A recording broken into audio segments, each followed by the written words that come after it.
I was about to donate my kidney to my dying girlfriend. 2 days before surgery, I found her in bed with her trainer. Most people say they would die for the person they love. I was prepared to do something harder. I was going to live for her, but with a piece of me missing. My girlfriend, Chloe, had been battling a renal failure for 2 years. Watching her was like watching a flower wilt in fast motion. She was tired, pale, attached to dialysis machines that hummed like a countdown clock. When we found out I was a match, a perfect 6-antigen match, which is incredibly rare for non-relatives, I didn't hesitate. "Take it," I told her. "I don't need to. I need you." She cried, her parents cried. I was the hero. I didn't know that while I was preparing to save her life, she was busy destroying mine. Nobody tells you how hard it is to be a donor. For 6 months, I put my body through hell. I gave up alcohol. I gave up coffee. I went on a strict renal-friendly diet to ensure my kidney was in peak condition. I ran 5 miles a day. I lost 20 pounds. I spent thousands of dollars on tests, scans, and psychological evaluations. I missed work. I missed my best friend's bachelor party because I couldn't risk getting sick. Every time I felt exhausted, I looked at Chloe and thought, it's worth it. She had started seeing a rehabilitation specialist, a personal trainer named Jax, to build up her strength for the surgery. Jax was tall, fit, and everything I wasn't.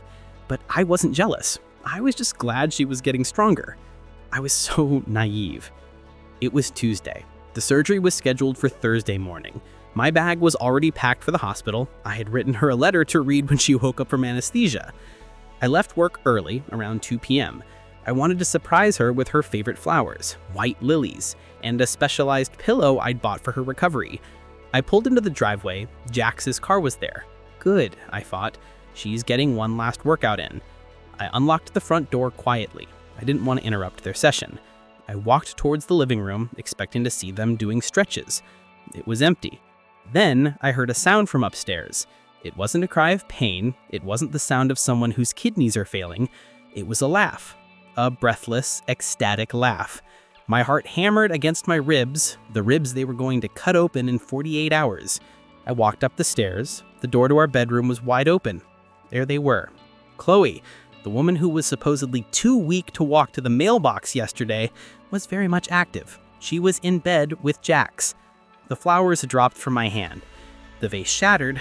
The sound cut through the air like a gunshot. They scrambled. Jax looked terrified. He grabbed his shorts and practically fell out of the bed. But Chloe, she didn't look ashamed. She looked annoyed. "What are you doing home?" she shrieked, pulling the duvet up. I couldn't speak. I just stared at her. The woman I had starved for. The woman I was about to let surgeons cut open for. "Get out," she swore. My voice was a whisper, but it was dangerous. Jax didn't need to be told twice. He ran past me, barefoot, holding his shoes. I looked at Chloe. Why was all I could ask. "I was scared," she yelled, tears suddenly appearing. "I'm facing major surgery, Mark. I needed to feel alive. Jax, he made me feel not sick for a moment. It's just physical. It means nothing.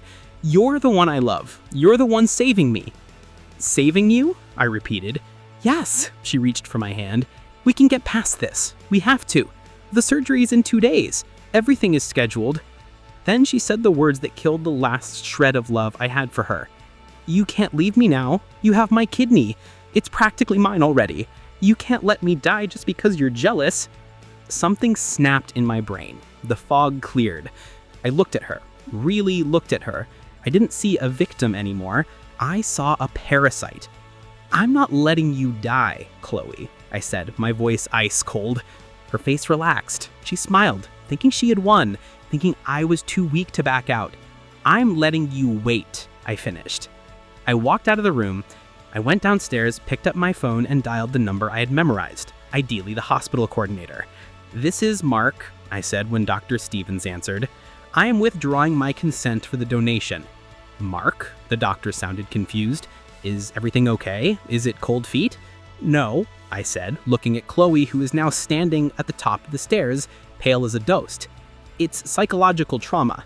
I am no longer a willing donor. Cancel the OR." "No!" Chloe screamed. It was a primal, animalistic sound. "You can't! You promised! You murderer! I left the house that day and never went back. The fallout was insane. Her mother called me screaming that I was killing her daughter. Her friends bombarded me on social media. I simply posted one status update. I was ready to give a kidney to the woman I loved. I am not ready to give a body part to the woman who was sleeping with her trainer in my bed 48 hours before surgery. The harassment stopped instantly. Chloe was put back at the bottom of the transplant list. The active status requires a stable support system, and since I left, she didn't have one. Last I heard, she is still on dialysis, going 3 times a week. And Jax, the trainer, he dumped her the day after I walked in. Apparently, a woman with no kidney and no boyfriend was too much drama for him. I still have both my kidneys, and for the first time in 2 years, I feel completely whole.